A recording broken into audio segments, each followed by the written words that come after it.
Hi everybody, we're live, Speak Up Monday here, Tropical Nomad, every Monday. Round of applause! Ah, on cue, on time, gotta love that. So tonight, episode 326 is really important. As you know, once a month we do a blockchain special and we have a bunch of incredible people and projects here in Bali and in Indonesia which are doing incredible projects. So tonight we're going to be talking about Bali Blockchain Center. And in a minute, I'll introduce Anta, or Anta will introduce himself, who's running the center. Now, I've been there myself. It's in Denpasar, a huge building, immaculately laid out. I think the largest auditorium probably in Bali, creative spaces, offices. It's just an incredible room, an incredible space with many rooms. So we'll get into that. We'll get into why it's important. We'll get into the fact that Denpasar Government actually came out publicly and said, look, we want blockchain to be the second largest industry here behind tourism. That's serious. And they've devoted this building towards one of those initiatives to make that happen. How do we upskill? How do we connect Indonesians and foreigners together to do this, to raise? Because all ships rise with the tide, right? And that's why I'm so impressed with what you're doing. I'm so impressed with the space and so happy to have you here on Speak Up Monday tonight to show a bit of light, more showcasing of light as to what you're all doing and why it's so important. So without further ado, I mean, maybe Anta, we go to you and you introduce yourself and give everybody a chance to introduce themselves, and then we'll move on from there. Okay, thank you, Robert. Hello, everyone. May I introduce myself? My name is Putu Rahman Desyanta. Yes, it's Igede. He is a Balinese. So my cool name. So in the band, they call me Desyanta. And I'm the coordinators of Bali Blockchain Centers. We are the centers that formed by the foundation of Kepeng, the government of Denpasar, and BKRAF Denpasar. What is BKRAF Denpasar? Mrs. Amanda will explain it. What is it? So what our job is, we are trying to creating a safe space and also creating a right environment for both local and also global in the blockchain industry. So we wanted to making like a safe and secure blockchain ecosystems. Our main job is, there is a four main job that we are doing. First is being the center of information for the people. It's not all, because people say that blockchain is Bitcoin. Yeah, it's not fully true, right? Because blockchain is not Bitcoin, but Bitcoin using blockchain. This is the right term, but they don't know that. So when we say that we are creating Bali Blockchain Centers, there are a lot of people asking us about Bitcoin. I don't know what is going on over there. Because Bitcoin, they don't know about Bitcoin, and blockchain is different. The second one, we are the centers of education. Now we are creating Bali Blockchain Academy. We're trying to develop blockchain talent, supporting both local project and also the global project. And the third one, we also the community centers.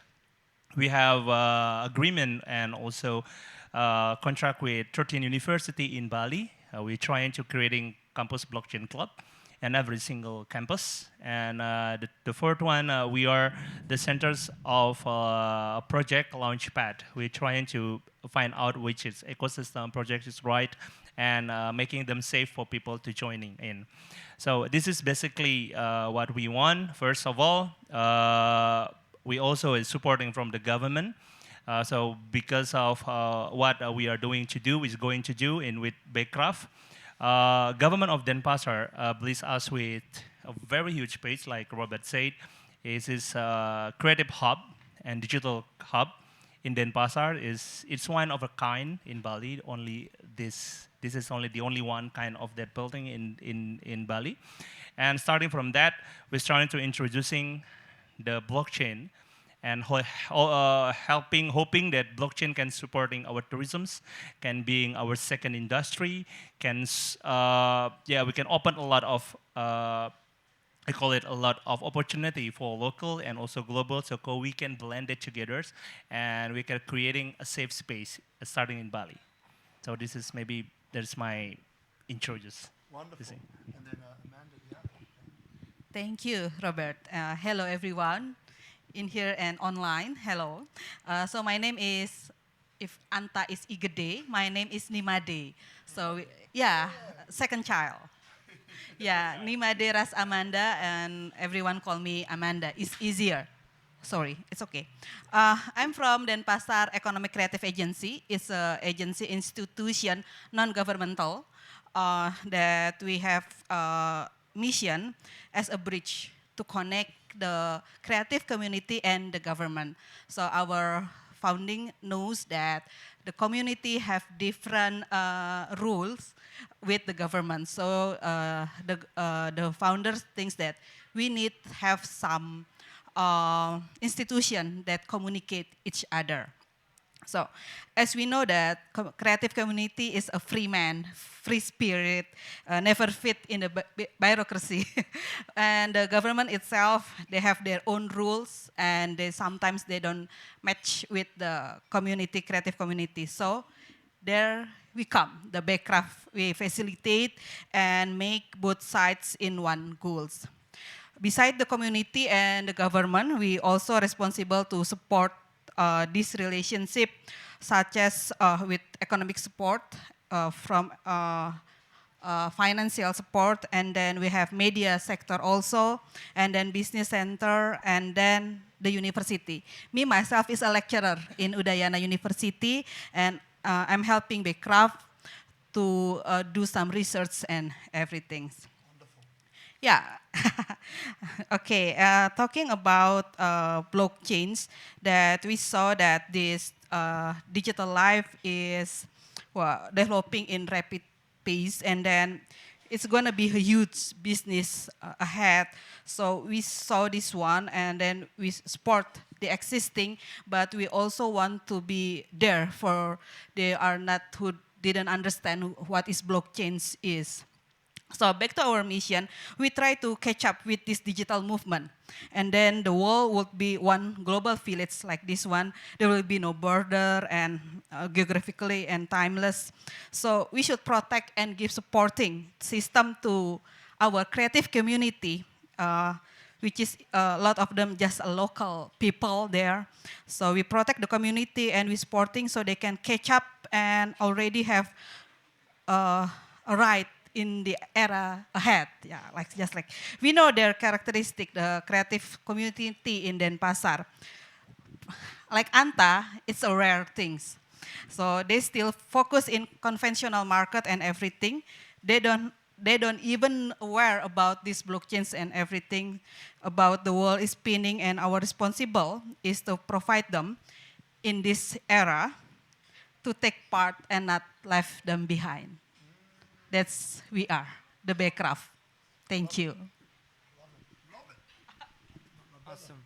They both are wonderful, and Bali Blockchain Center is super cool, and it's actually super cool as well as a representative of Republic Rupiah. I will talk about Republic Rupiah in a second, but it is super cool for me to be able to contribute to Bali Blockchain Center. There's a lot going on, and my name is David, by the way, and I help co-founded Republic Rupiah, which is one of the fastest growing crypto native community in Indonesia. We started out as a YouTube channel, and now we are about 200 to 300,000 of different people across Indonesia, across all social media platforms. So it is including outside of YouTube as well, Discord, website, Telegram groups, and all we do is that we focus on education and we focus on research. We try to demystify what blockchain is and what crypto is. We want people to understand. We want people to actually adopt it and to interact with it. And we want it to be able to help Indonesia to move forward and to become one of the big players out there in a global space. And so that's pretty much of who Republic Rupiah is. We help contribute to Bali Blockchain Center as well. And we really want Indonesian people to be able to upskill themselves, to know that there are so many opportunities out there that they should not miss out on. And so that's me, David, with Republic Rupiah. Thank you.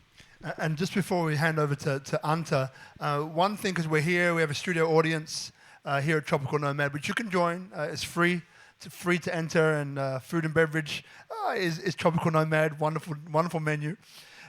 So we had a few people here earlier on explain that they're new to blockchain. Maybe they've heard of it but don't know what it is.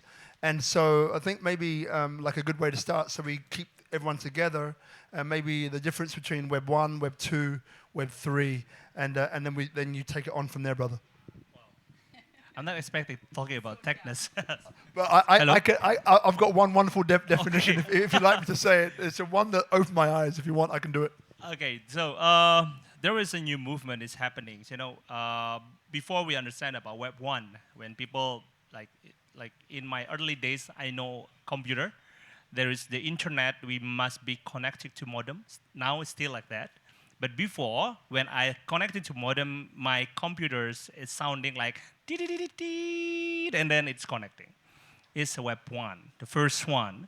And when the people having a website, this is only like read only. When people just taking the information outside. And not all the people understand how to make the blog, how make the website, everything. So they're still like, using a simple HTML and a simple website. Just want to represent themselves on digital or trying something new.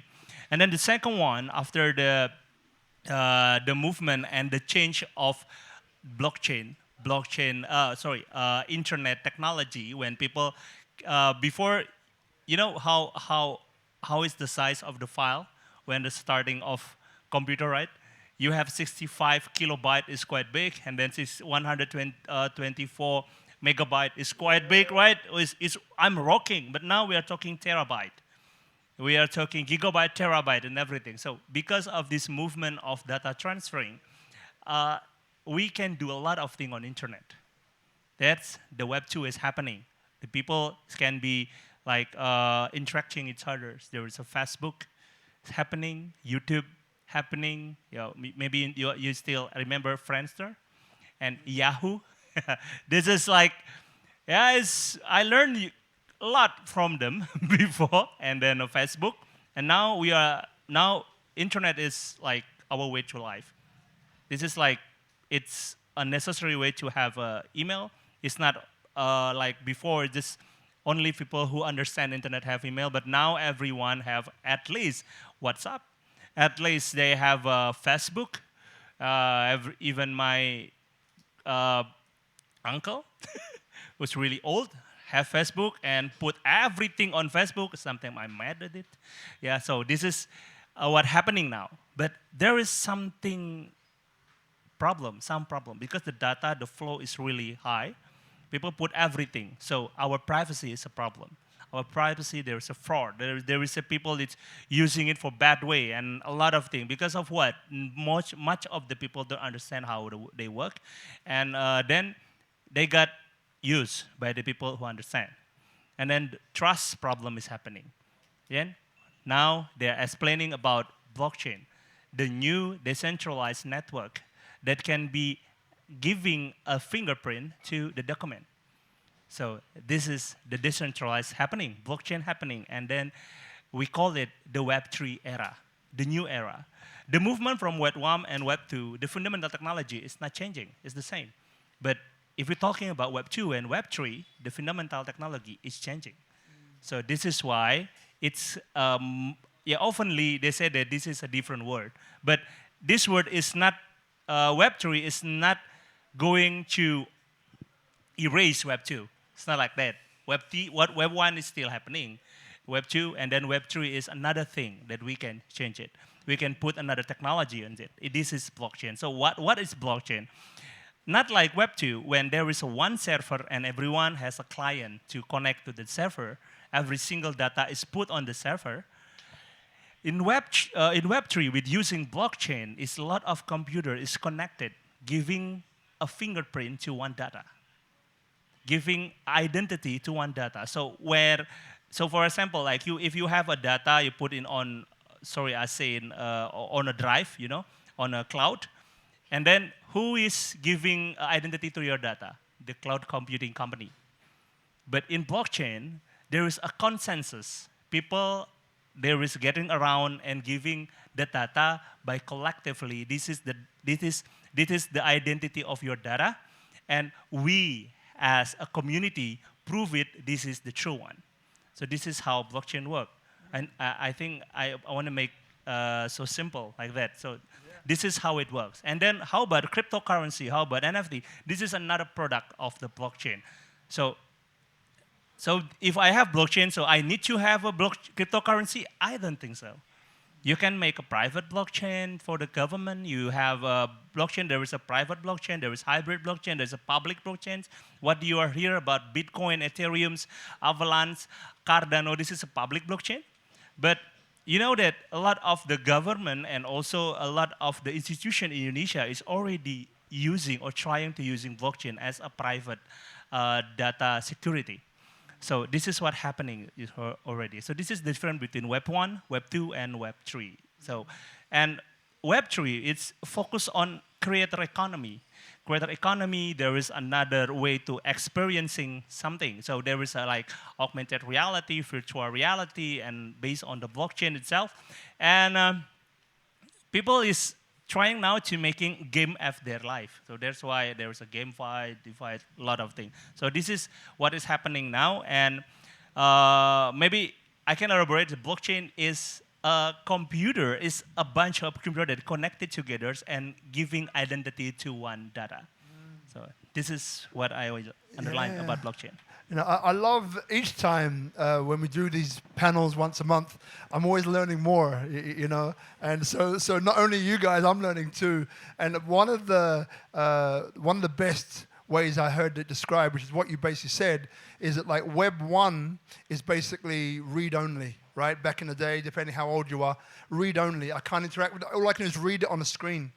And then Web 2 is read and interact. So Facebook, YouTube, all these things I can read and I can post and I can interact.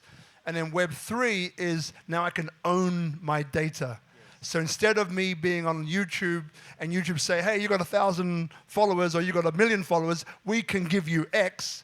It's now me saying, well, I have my own YouTube and I decide if I want to charge for it or not. It's got nothing to do with a bigger third party. It's to do with me. Yeah, which is exactly what you said. Funny.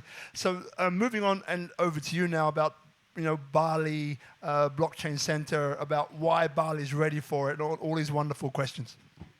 Okay, one thing that I learned, I was live in Jakarta for 15 years, and then from still in college, and then stay there, working there, and then in 2019 I come back to Bali.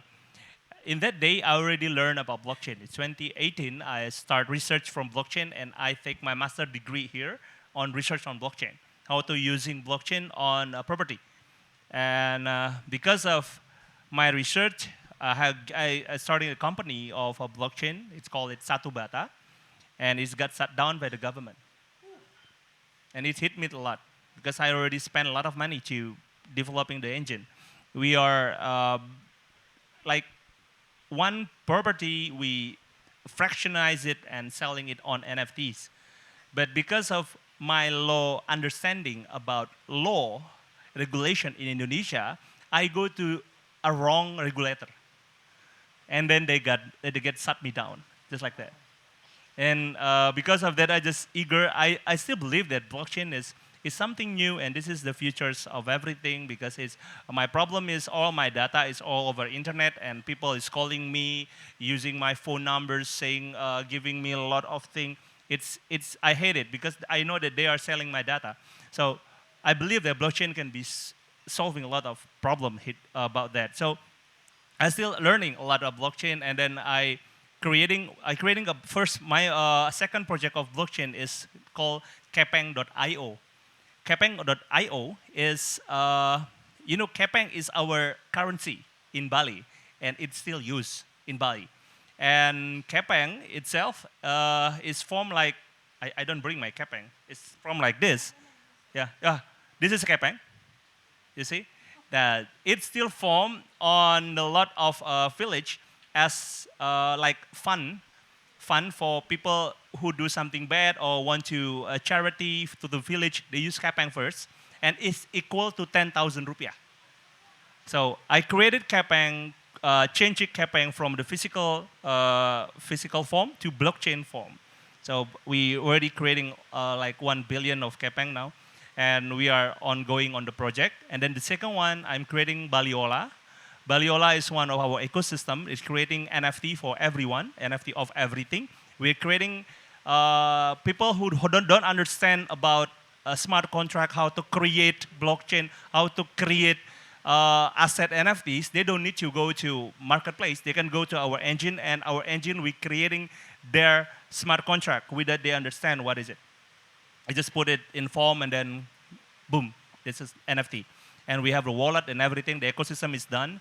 And then because of this, BKRAF head, the head of BKRAF, Bapak Putu Yuliartha, is a colleague with Ms. Amanda.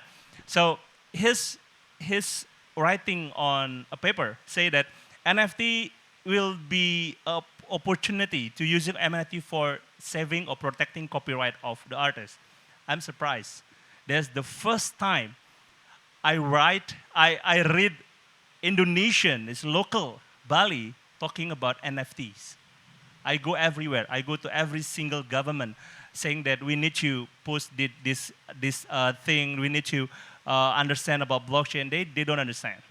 And then the head of BKRAF say that on the paper. And then I know him. Yeah, I say, okay, this is the time. I call him and let's have a meeting. And then we have a meeting like 6 hours. And one thing that I understand that he doesn't know about blockchain. He doesn't know about blockchain. He just starting to understand crypto, NFT. I just say what he wants that I want someone who understands blockchain, heard me, and help me how to make it happen. And then boom, we there. And then okay, then we starting to research everything. We seeing Canggu, how the community is growing, and then we seeing that a lot of blockchain project and investors is already in Bali. They are here working, but the company is outside Indonesia. The company is in Singapore, a company in Bahamas, and everywhere. But they're working here in Indonesia, in Bali. When I'm doing a research with BKRAF, go to every single university talking about blockchain. None of them understand about blockchain. They only know about crypto, and they are afraid to join the crypto community. Why? Because of the volatility and everything, the scammers and everything, blah, blah, blah, blah. And even I go to the artists, introduce them about NFTs. And I literally get kicked off from that house. Literally. Okay? Yeah. Pak Agung from BKRAF also follow me, and both of us is kicked out from the artist house. So they don't understand about blockchain and everything. And then we go to government. We meet with Mr. Mayor and a vice mayor, and we explain about blockchain and everything. I got surprised that our mayor understand it. They said that NFTs, yeah, I know NFTs, and you need to make every single dancer in Bali, dancing in Bali, being an NFT and protect their copyright. That is what he said, because he is a dancer. You know what? Like, this is a good time because Google were interested in your building. Yeah, I cannot say it on record. Okay, good. Outpitch Google. Yeah, so this is we seeing that when I go. So the first time we are saying that we need to build Bali Blockchain Centers. We're starting on blockchain centers as okay. This is just a starting point. This is what we are saying. This is starting point.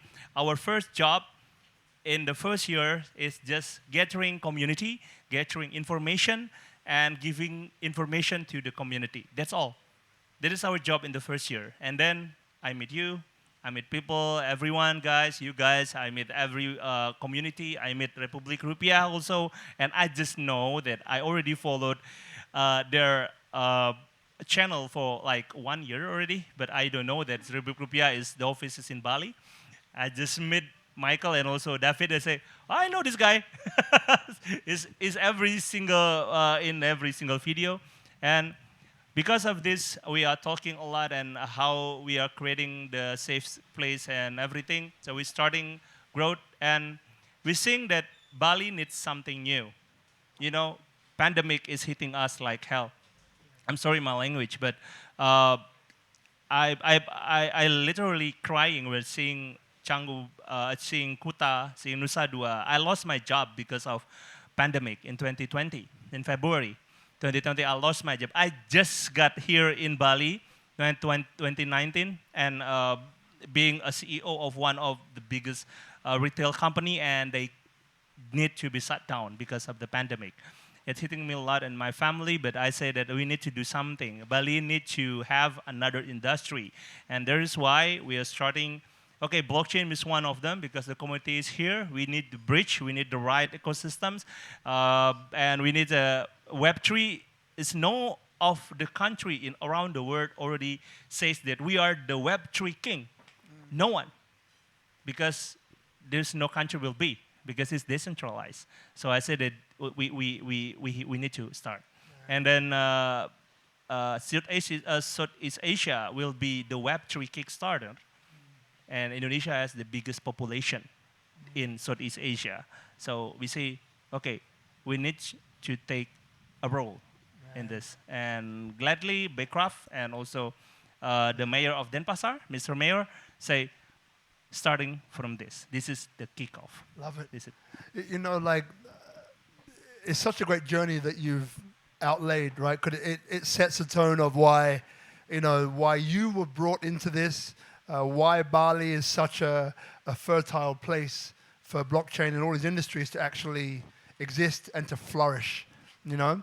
But then I'm interested to know, you know, from Amanda, you know, like, why do you think that Bali is ready for blockchain? Why Bali?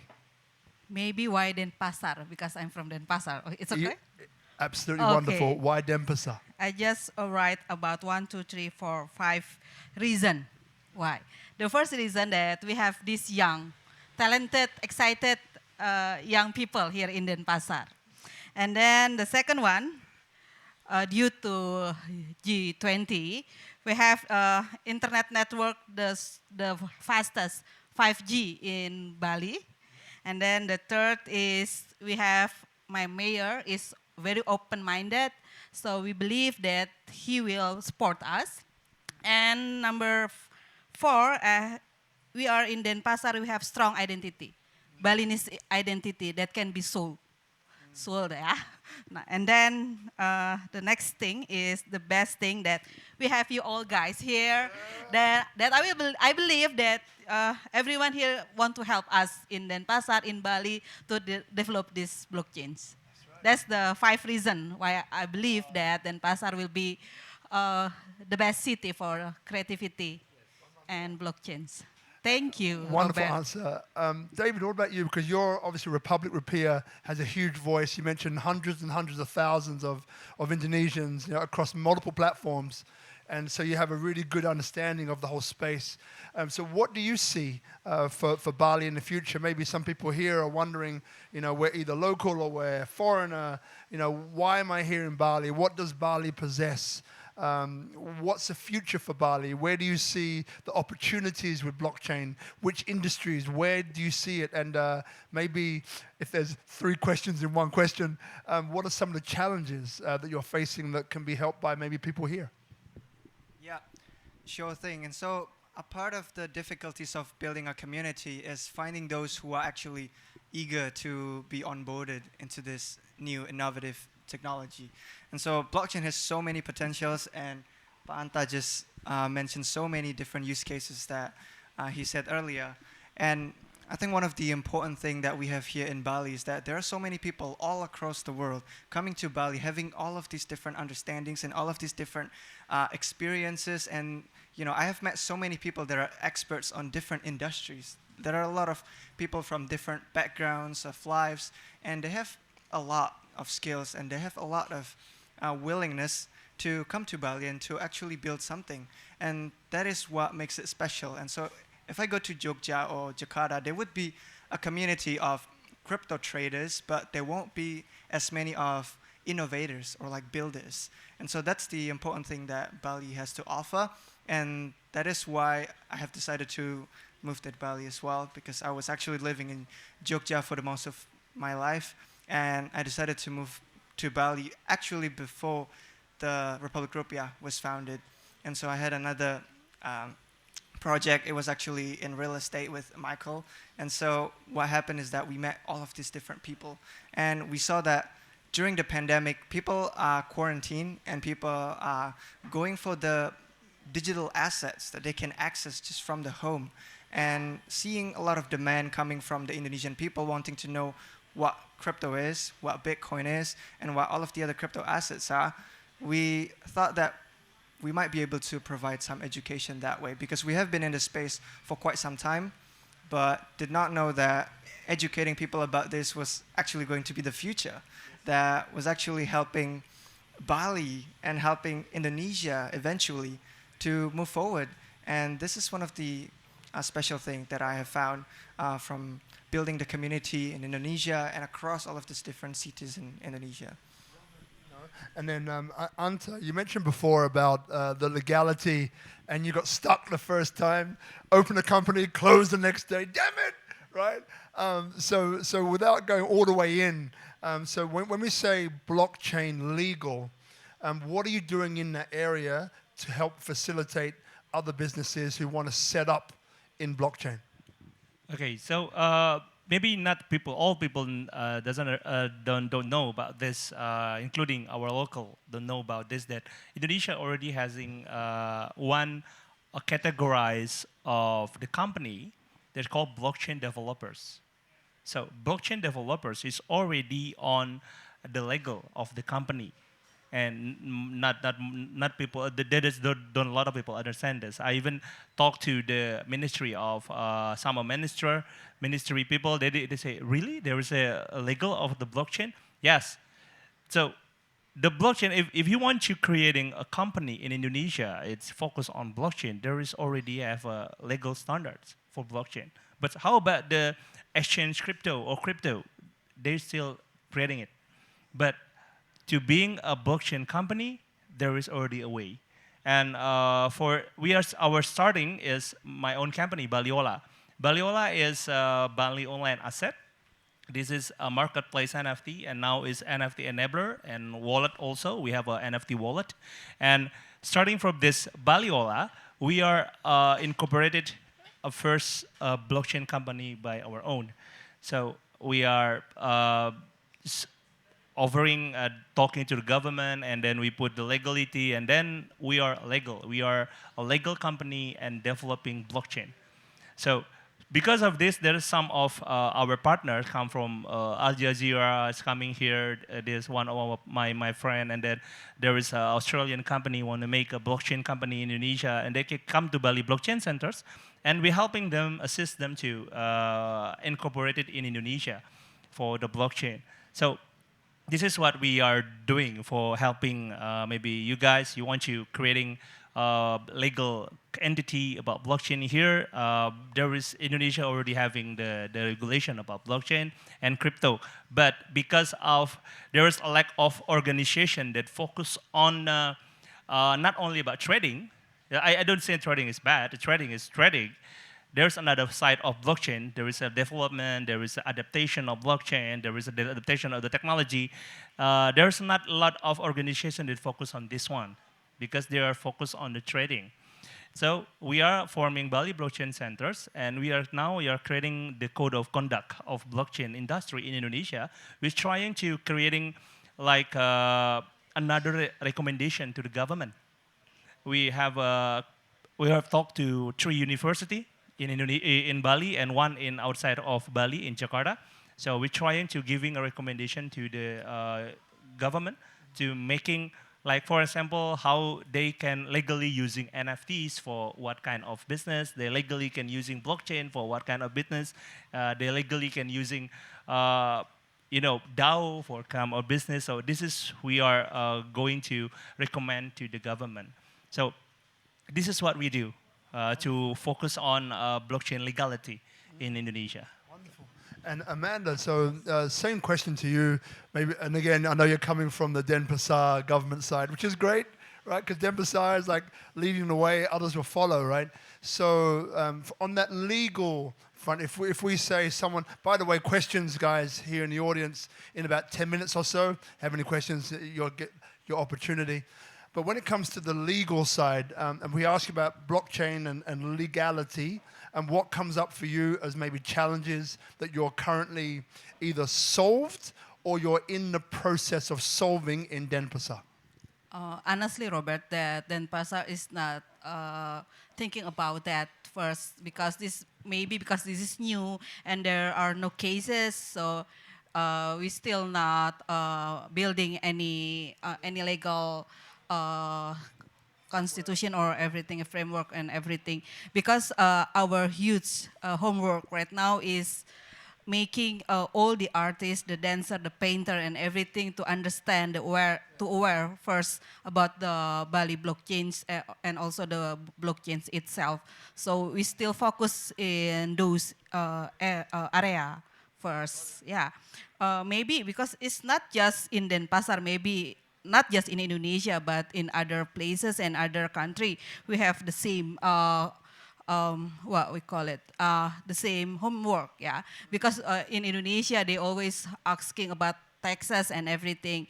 So not just about blockchains, but all over the top media about YouTube, Facebook, and everything is not finished yet, yeah. Because our government cannot charge them and everything. So it's gonna be a huge another huge homework to do.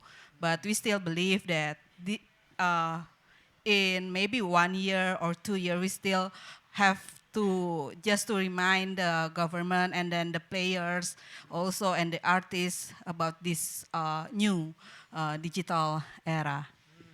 You know, like, what if people watching now, right? So watching this and here present Indonesians, foreigners. I love the global dimension to that. I'm gonna use that from now on. Thanks. So, but you have Indonesians, you have this global audience here. You know, what can we do to help support this move towards blockchain adoption, usage, and so on? If I asked you that, what would you say? So we are in Denpasar, really don't want to miss this opportunity. So we know that community and Canggu is developing. Wow, yeah. And some of them are talented people and some of them are experienced people in blockchains and digital movement, everything. So we're hoping that the people who live in Canggu or any other places in Bali, maybe in Ubud or in Sanur, that have experience in this area will help us and help our local artists about how to understand what is ahead of them. Yeah. You know, and for those of you, I know some people in the audience. This is an open invitation. Yeah, open. I love that. For people here in the audience who've just arrived, like the motto of Indonesia is unity and diversity. Yeah. That's the national motto. So what I always love to talk about, as everyone here knows, maybe too much, is that, right? The fact that we're here together.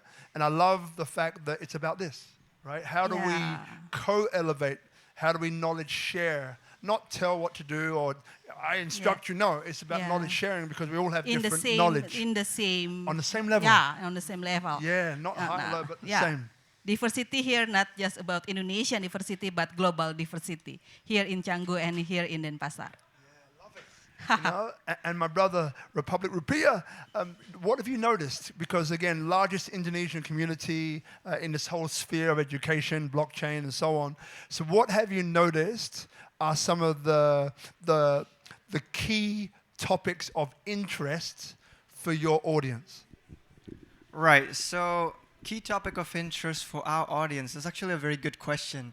And so there are so many rug pulls around, there are so many scams, and that is one of the important things that we want to make sure Republik Rupiah is doing, is that we want to make sure that people are being, staying avoided from all of these different dangers.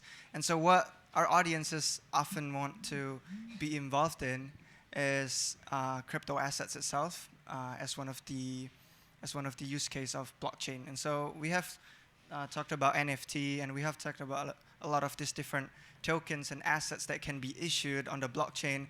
And I think one of the innovation that people are trying to perhaps wait, but some are trying to build, is the transparency that blockchain brings towards real world assets, and that could come in the simplest form of like legal documents.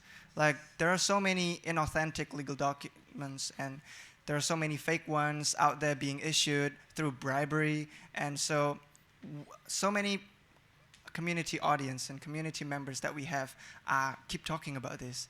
They're asking if anyone is building something that is using the blockchain transparency, that is immutable, that would ensure them that their legal documents is verifiable and that it is authentic. And so despite all of these different hypes that you might see across social media platform that Indonesian likes to just trade crypto assets, people are deep down waiting to see this being implemented in their real life. And there are so many real world assets outside of legal documents that people are waiting to be implemented as well and to be issued on a blockchain. Real estate, for example, there are so many third parties involving a lot of huge commissions that would sometimes just limit the potentials of actually investing into it, or perhaps being involved with the whole property development in general. And so that's pretty much it. Yeah. The last thing I want to quickly ask, and then we go to the audience, which I'm sure when the questions come, direct it at a person if you can, would be great. But Silicon Bali, right? So for those of people who have been living here in Bali for some time, or not, as the case may be, it seems like, how do you talk about this? It seems like, and I'm going to use the word the universe, right? Everyone's like, no, don't use that word, the universe, we're not in Ubud. So it's like when an idea is birthed, there's an understanding that it doesn't just happen in one place, right? So all of us here probably had a great idea that we didn't probably act upon, and then someone else did it. It's like, that's my idea, right? I should have done it, but you didn't do it. So it's almost like this idea comes through, and there are different vessels, different people that have the idea at the same time. But it's about those who actually execute, bring it to life, right? From the intangible to the tangible. So Silicon Valley, I know maybe 15 people that have been speaking about Silicon Valley for maybe the last year or more. And it's not necessarily, by the way, supposed to be another Silicon Valley in Bali, by the way. However, there are some things that it has in common, which are things like availability of capital, availability of talent, availability of projects, and availability of leadership are the things that can describe a thriving ecosystem. So this Silicon Valley topic, when I met this great man next to me, and he said, oh, Silicon Valley, he goes, yeah, we're doing it already. I said, what are you doing? And then when he began to explain it to me, then I kind of realized that these guys are probably the first. They've been doing it for a lot longer, and they're a lot further down the road than most. So if you could explain what Silicon Valley means to you and what you're doing in that direction. Okay, yeah. There was a lot of our friend that claiming about Silicon Valley and everything, but in my perspective, in our perspective, Silicon Valley is not something that you can claim, because we are not claiming too. This is a concept that how to collaborate and giving a new concept of tourism in Bali. So before the concept, the tourism concept in Bali is about leisure, about hospitality only. When people coming here, they just want to have a holiday and done. And then they go out. It will be spent like, how long you here? Have a holiday here? It's like 1 month, like 2 months. But we seeing how Canggu is happening. This is not only about having leisure. They live here. You live here. You stay here. You embrace our culture. You being one with our cultures, and you empowering our local also. So this is not only about leisuring, it's about how to creating a sustainability community here also, and sharing the knowledge and empowering people here. So what I'm saying is, Silicon Valley is a new concept of tourism that combining a business, the digital nomad, and the cultures, because you guys here love Bali because of what? The scenery? I don't think so. Lombok is more beautiful than Bali. You go to Labuan Bajo, wow, it is very beautiful. It has Komodo. We don't have Komodo. We have a crocodile here. Yeah, a land crocodile, okay? It's a playboy, by the way. So this is different thing. You come to Bali because of the culture. We have the cultures of your diversity in unity. Unity in diversity, Bhinneka Tunggal Ika. We have Cerita Karana, you are wellness being. The wellness, everything. We have yoga cultures. We have a temple that have their own culture. We have every single village that they have their own culture. Then maybe you don't, you see, maybe most of you seeing, it's the same, or there is a different. All of the village different. We call it Desa Kalapatra. Every single village has their own culture. So you can imagine that there is a 500 village, yeah? 1,800 village in Bali. They have their own culture. So you can thinking that have their own rules, own culture. So this is what they love about Bali. That's why even though that our scenery is not as good as Lombok or Labuan Bajo, people come to Bali because our culture. This is what you love about Bali, right? You stay here, this hospitality and everything is coming here. So we want you blending it with the business. So you can work here, you can make a business here, you can empowering us also as the local, and we can being a partner. And Bali has an international hub in Indonesia. So you can come in here starting in Bali and then you spread out your business to Jakarta maybe or outside. So it's not in Jakarta first and then go Bali, but to Bali first and then you go to Jakarta. So this is what we mean about Silicon Valley. Silicon Valley is a concept. And it is not, I'm not talking the Canggu is Silicon Valley. No, Silicon Valley is a whole island, including Nusa Penida. You can work there. You can work everywhere. And we want to combining the pentahelix concept. You know pentahelix? There is a 5 component of empowering cultures. There is a government. We're trying to combine the government. And then we are trying to combine the community and the society, right? And then we are combined the academic. That's why we have discussed with a lot of university here how to putting blockchain, how to putting a Web3 and new creative economy. And then we are talking about to the media and also the business itself. Now we are implementing another Web3 technology to some of the business in Bali itself. So what we are doing is how we can combine it together and making a Silicon Valley is a Silicon Valley. Everyone can use it, this concept. And focus on Trihita Karana. The main concept of sustainability is come from Bali. Trihita Karana is a concept that focus on our connection, human and human, human and universe, and human and the high being. So this is what we want to do. This is because in Bali is all about harmonies. If you are not harmony, you have a problem, man. Yeah, you need to be harmonious with us all. So harmony is harmony. So I'm not. Yeah, I will send you my account. You know, one of the things which I'm sure everyone here can see, each one person up here has got a light about them, right? You notice that. Like when they talk, something is going on. It's attractive and it's beautiful to be around, you know, like each of you have got it, and I think that's part of being here. You know, it's a wonderful thing. And so just before we go to questions, so for you, you know, like maybe a different question. So if I asked you, you know, like what kind of future would you like to see in Denpasar when it comes to what we've been talking about today, what would you say? Wow. Yeah. First of all, I don't really interested the concept of what you want to put label the concept Silicon Valley, Silicon Ubud, Silicon whatever. I don't. My concern is about how is the impact. Yeah, it's the most important thing. How they impact, especially to the local, because the local should not be just become the audience, but they should be the actor with us riding the wave in collaboration. Anta talking about Trihita Karana. One of them is how you have good relationship with others and make the others in one level with you, even though they are local here in Bali. This is the most important thing for me. So in my 5 years or my hope about what kind of concept or everything.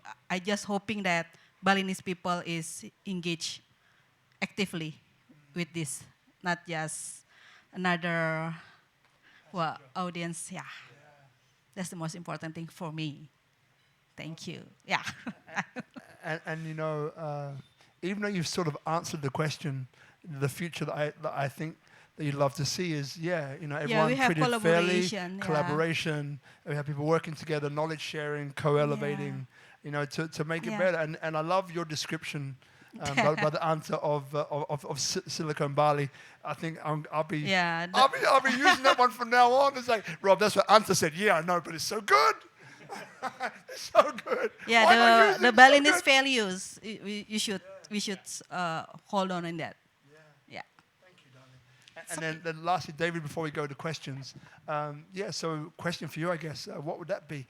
Yeah, you sit in a wonderful position, being that you're responsible or you're interacting or you're feeling or you're sensing so many.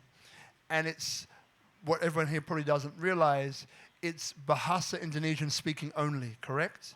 Your community.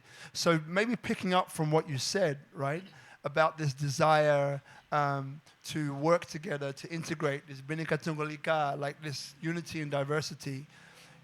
What is it that people within your platform, what is it that you think that they desire? And then what is it you think that they need? So the two are different. One thing that they desire. Easy questions here, right? Easy questions. Not putting you on the spot at all. It's like, man, you could have told me about that question. But they come through me, not from me. I don't write the stuff down. They just come in my head, through me. So what would you say that they desire? And then what would you say that they need? And so Republik Rupiah, as you said, is only Indonesian language platform. And we can say that it is the main value proposition of Republik Rupiah being one of the fastest growing community, is that because it is the language barrier that limits opportunities for people. And so I would say that the biggest need and perhaps could be the biggest desire that Indonesian people should try to achieve is that having this English skill as the second language perhaps for them to be able to understand the original sources that are available out there. For blockchain cryptocurrency, it is all mainly in English, and that is what we are also teaching in Republik Rupiah. We teach them how to dissect paper, how to understand technical terms, and how to make sure that whatever they are learning could be applicable to their own life. And then once this individual person is changed and it is affecting his friends or families, then it would just be a contagion, a positive contagion. And everyone would want to learn English, and everyone would want to understand what this technology is all about.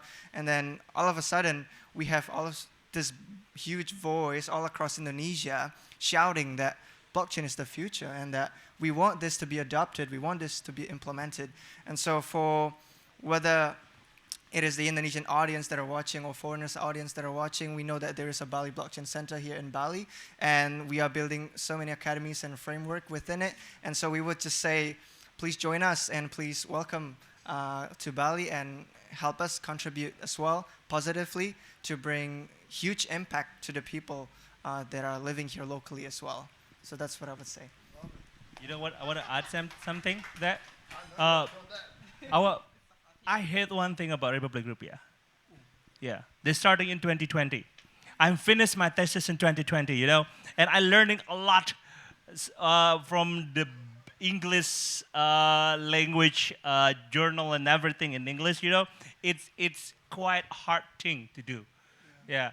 And then Republik Rupiah is coming, and then I follow them. Why? I just do like this because my thesis is the first blockchain thesis in my university. I don't know in Bali, but in my thesis is the first blockchain thesis in Bali, in my university. So that's why it's really hard to finding a right source and to understand the white paper or everything they put there. it's quite hard for me as a second language English people, you know. Yeah, I'm not a native English. That's why, what is this one called and what is this one thing? And then Michael is coming on Republik Rupiah and David is coming Republik Rupiah and explaining this.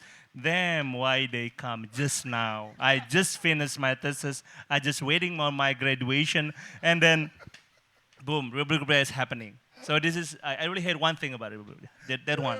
You're too late. Come on, man. He was here. Busted Should have his started butt. sooner. Hello.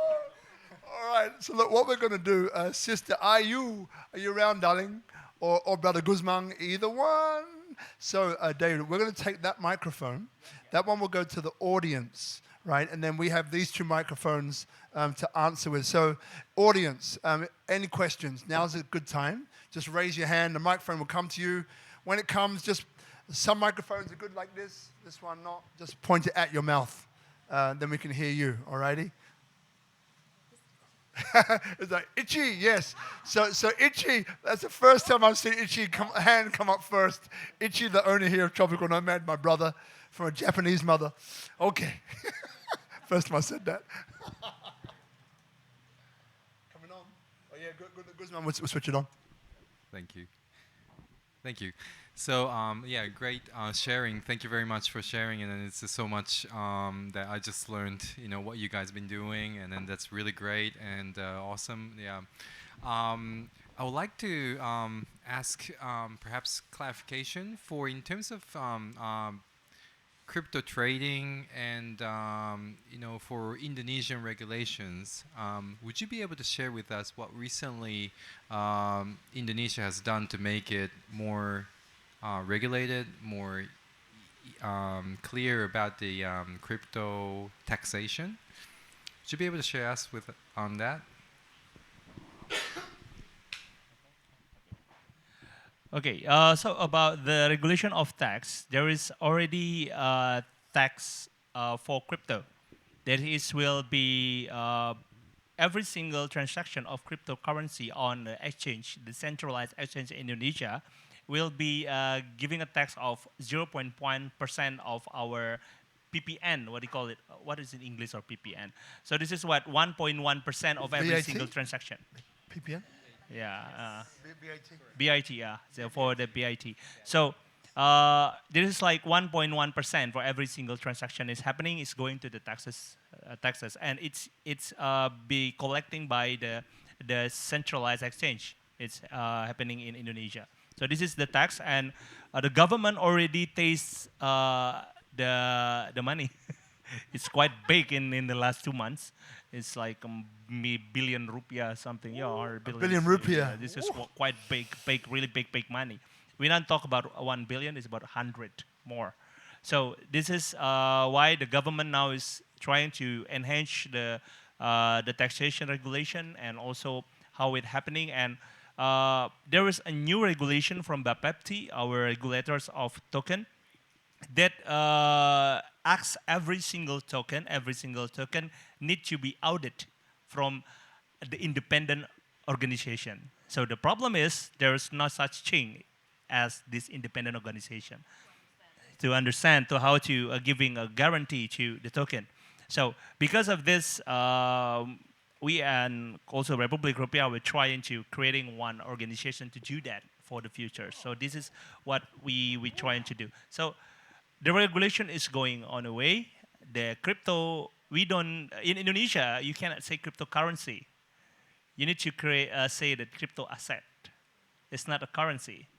Yeah, because you cannot pay with Bitcoin or Ethereum or another cryptocurrency, but you can use it as a commodity for trading.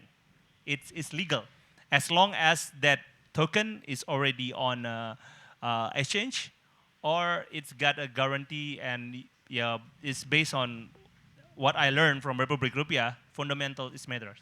White paper, reading white paper and everything, and trying to see who is people behind that. So the regulation is already done, even though it's not perfect, but they are changing it every single year. And now we are waiting for the regulation of CBDC, Central Bank of Digital Currency. Indonesia is really aggressively trying to make this one and want to create a stable coin. There is a Rupiah. So this is what they are doing now. That's why we are still waiting. Basically, before I want to make a stable coin because of CBDC, I don't want to do it too. I will wait for CBDC because I want to use their token. This is the new thing about Indonesia. They are open about this technology, open about the potential, and also using crypto as their commodity to export. They have a commodity to export now because we can sell our crypto from Indonesia to outside of Indonesia. So this is an export thing. Wow. See, this is what Indonesia say. The government thinking about blockchain, about crypto.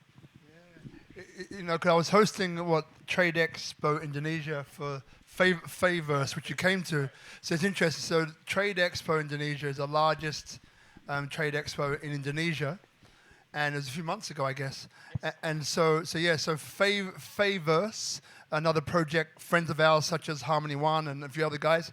But Faverse was invited to basically host a stage, and the whole point was about how can blockchain, AI, metaverse, all these new emerging technologies, how can it support and impact in a powerful, positive way trade in Indonesia and overseas? So government taking a really proactive role. I met Jerry Sambuaga, the Vice Minister for Trade and Industry here in Indonesia. So it's a really aggressive stance that Indonesia are taking. And also the Ministry of Tourism and Creative Economy, Sandiaga Uno, Mr. Sandiaga, also talking about how NFT they use to empowering the local creative economy to outside of Indonesia. Yeah. The NFT is one tool to do it. And then I saw Itchy and I were invited, SpeakuP Monday was invited to G20, but it was what was it? It was the Digital Transformation Expo, which was phenomenal. And like I took some, if anyone follows me, look at it on Instagram, it is phenomenal. Like I was so proud because, by the way, my wife is Indonesian, my kids are Indonesian, Australian, and anyway. But I was so proud because it was like this LED screen, one of the installations about maybe 30 meters long, maybe about 3 meters high. And it was just about the future of Indonesia in the dimension of a digital transformation expo. And anyone who saw that would just, like me, you get goosebumps and you're like, Indonesia is going to lead the world. Like when you saw it and you saw what is happening, because lots of people come to Bali and they see the traffic and they see each other and they see whatever they see, but they don't realize what is underneath Indonesia, what is beating is something incredibly powerful and serious, but you wouldn't know unless you know. So that blew my mind when me and Itchy went and we saw it. It was like, wow, this is phenomenal. Okay, I can talk forever. Any questions? Any more questions? Raise your hand. Yeah, over here. Thank you, everyone, for your talk today. I'm particularly interested in the intersection of smart contracts and tangible assets. And you talked about how legal documents, real estate, and those industries could really benefit from blockchain. They're also very heavily, I guess, government regulated, or they involve a lot of the government. How do you foresee the government working with blockchain companies in industries like that to push that technology forward? Now, before you answer that question, so is there anyone here who doesn't know what smart contracts are? Just raise your hand. Anybody? Everyone's too shy. That's okay. Good. You can explain what a smart contract is quickly for people, and then ask questions. This is smart contract is just one mechanisms to creating data or submitting the data on the blockchain server. You know, so this is what we call it smart contract. It's like a contract. It can be automated run when the condition is happening, and then it's run like that. So using the smart contract, basically NFT cryptocurrency is bunch of a smart contract, what I'm seeing in there. So it's kind of difficult to giving information about blockchain and smart contract to the government. We are spending like 3 weeks just only talking about this with the government officer. But one thing that they now understand is how it can benefit on their scope of work for every single department in the Denpasar city. For example, on tourisms, we are using NFTs for tourisms. There is another implementation that we already implement there. And then on the Cominfo, the ICT, focus on the security. How we creating a private blockchain to using that.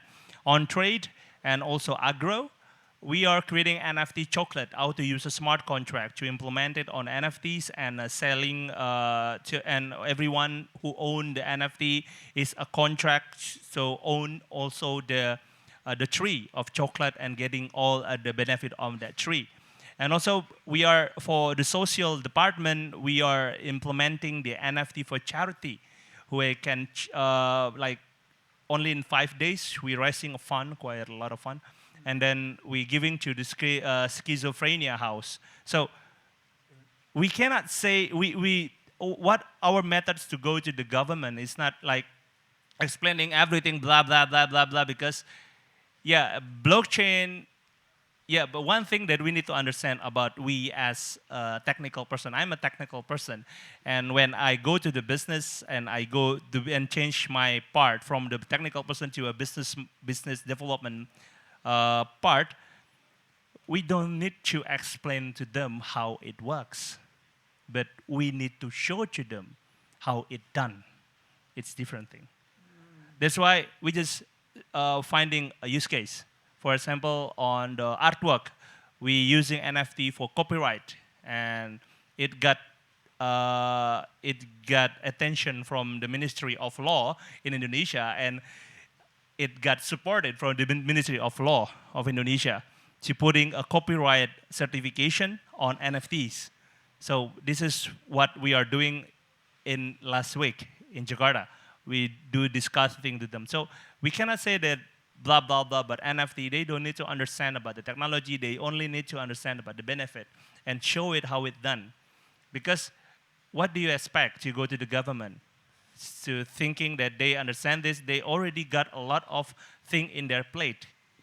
So we need to giving them a perspective. This is how it's done, and it can be supporting your plate, maybe getting bigger or getting stronger. Because before you put a plate, the plate is from glass. Now I'm giving you a ceramic plate by this technology. So this is how we do on going to the government. But you cannot expect more.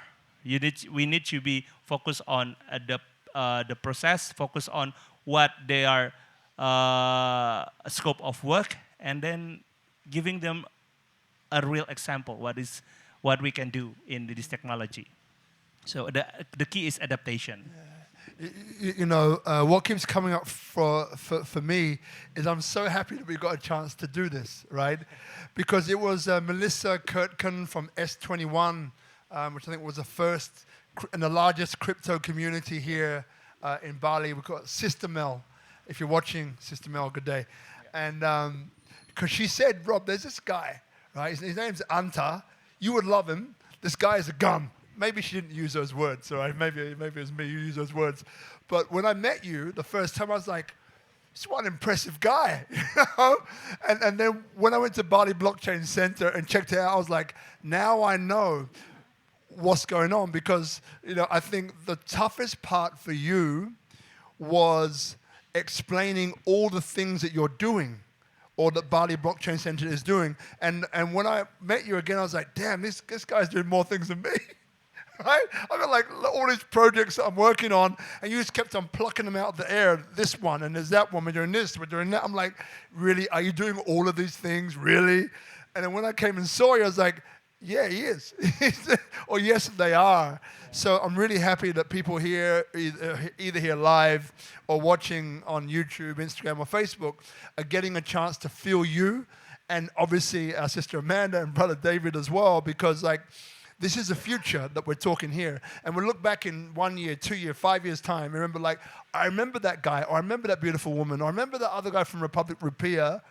Wow, now I see what their vision was, you know? And that's, I'm here smiling like a Cheshire cat, because I'm just so happy we're able to do this. Right now, look, I know you can stay behind for a little bit and answer some other questions that I'm sure you guys have, but we'll begin to close this one up here. And Can I adding a little yeah, bit? but we're not done yet, but Oh, we're okay. going to close. And so what I'd love is for each of you, if there's something that you'd like to say, something maybe you've said already, maybe to reiterate it, or maybe there's something that you wanted to say but haven't got the chance, like this guy, right? And we'll end with you. We'll end with you. So if there's any of that you would like to say, now's the time.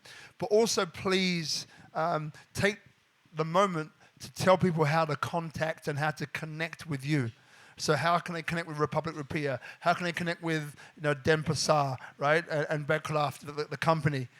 Be really clear so people can get that. And obviously how can they connect with Bali Blockchain Center and so on. So yeah, we'll start with you, we'll end with you, and then we'll get into next week. Awesome. And so, as you can probably have thought, you can reach out to us within our website, republicrupiah.com. But if it has to be a social media platform, you can reach out to us on Instagram. It's the same spelling, Republik Rupiah, with a K instead of a C. And then Telegram and Twitter is also active. And so whichever social media that you prefer, you can DM us on that site. And to close on, I would like to conclude by just saying that Indonesia is awesome, but Bali is even more awesome. And Bali is kind of like the big part of why Indonesia has a lot of these different potentials.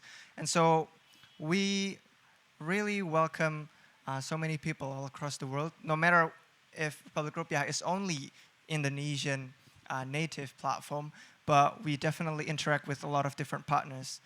We have formed collaboration for a lot of different projects down here in Bali.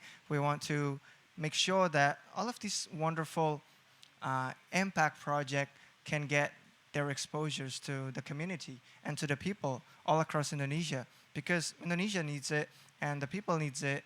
And we want to be that bridge of the gateway of how we both can get connected and collaborating together. And that is one of the reasons why we have joined with the Bali Blockchain Center to contribute actively and to participate and to make sure that everything that we want to be done and to be achieved is actually being executed for. So that's it from me, David of Republik Rupiah. Thank you for the time. Thank you. Everyone can contact the BKRAF. You can come to DNA. We call it Dharma Negara Alaya. They are a creative hub in Denpasar. Or you can follow the social media BKRAF Denpasar. Or you can also join the Bali Blockchains, because Bali Blockchains is part of BKRAF Denpasar. My last comment is maybe because back to our mission, the BKRAF, yeah. We just want to help people, to connect all the people, the government and the community, the government and the financial support, and then the talented guys here and everything. We just want to contribute a lot to the community, because we are having because we are here to protect and to support the local creative agency here, creative people here in Denpasar. Yeah, thank you. So so you can reach Bali Blockchain Center at our Instagram, Bali Blockchain Center. So we ER, yeah, the spelling ER, center. Center, ER. So our best website is still on development. So we are focused on the Instagram first, and then you can come into our centers or Dharma Negara Alaya building, the Bali Blockchain Center building. It is if you come from here, you can find a red bus. It call it Transmetro Dewata. You can go there and only pay for 4,000 rupiah, and then you will be dropped in front of our building directly. So we have a great access. But if you go with the bicycle, just searching Dharma Negara Alaya or BBC, you will be pointed. Yeah, you meet with us. It's a very big building. in the area, and you can come. There will be inside of the building will be Bali Blockchain Center's office and also BKRAF office there inside, and there is a lot of facility. And also because of our first years focus on gathering the community, our second years is focused on helping them to embrace him and create the great ecosystem.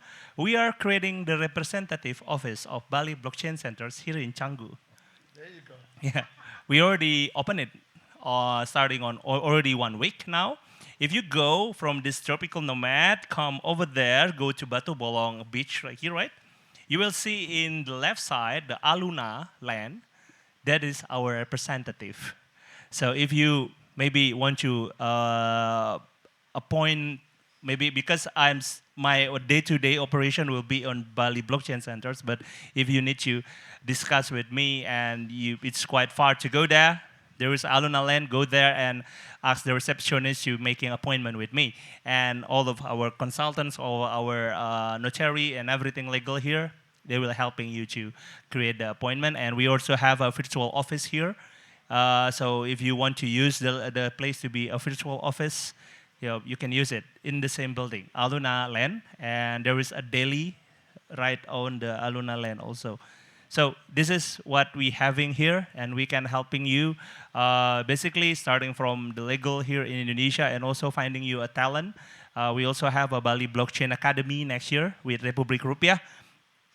We will creating a short course for local and creating Solidity developers, blockchain professionals, game developers, NFTs creators, NFT production, and also we have a diploma also that will be released on the March or April next year. Then diploma is a collaboration between the Australian government and also us. So it will be certified by the Australian government also. So this is what we have next year, and hopefully we can meet again on Bali Blockchain Centers. I hope you can come, you can go there, and yeah, we can discuss more about blockchain and everything. And for the last, what I'm saying is, even though that the market is bearish, blockchain will not be go down. It is a time to create, to build, because we need to create a new trend of blockchain. Maybe before it's about creating token and then selling it. Now maybe we can create a real asset to being a token and then we sell it. There is a bullish of blockchain in the next few years. I think that's all from me. Thank you. You know, like it's phenomenal. And, you know, just before we say goodbye, I just want to, and then I'm going to come back to what just happened, is there's two things. Next week, we have the Future of Health panel, once a month, Health Hub Bali. If you're interested in the future of health, if you're interested in health tourism, make sure you come. It's phenomenal, right? That's next week. And then a week tomorrow, we have the funding. We were on the show last week. The funding is like a platform that brings together some of the best entrepreneurs, both Indonesian and global, right? Indonesian and foreigner together to really stimulate and support entrepreneurism in Indonesia, right? It's like a Shark Tank type show. It's on a week tomorrow at the new Aria Progressive Asian Restaurant. Check it out, the funding. If you want to be pitching, so think Shark Tank, you pitch your idea, you get funded, just check out the funding. If you want to be an investor, check out the funding. If you want to be an advisor, you've got a great history in entrepreneurism and like to lend your skills, like this man over here, be a part of it, check out the funding, all right? Now, I just want to thank, and I'm going to thank you last, but I just want to thank the audience for coming here live. You guys, it adds a different dimension when you have audience. It's really nice. Thank you to Tropical Nomad, to Sister Ayu, Brother Guzman, Brother Ichi Yamada. And then finally, I want to thank my guests this week. Anta, thank you so much, man, for putting all this together. Bali Blockchain Center. I went there. It's phenomenal. I'm looking forward to collaborating and doing as much as we can all together. I loved what you had to say about that. It just, the goosebumps. Yeah. Republic Rupiah, you're my brother. Michael's my brother. You guys, I love what you're doing. And I can't wait to create this incredible future, right, that we're doing just by doing this. One guy from England, 3 wonderful guests from Indonesia. I love this, right? It's just a great thing. So round of applause, everybody. Thank you so much. See you next week. Brothers and sisters.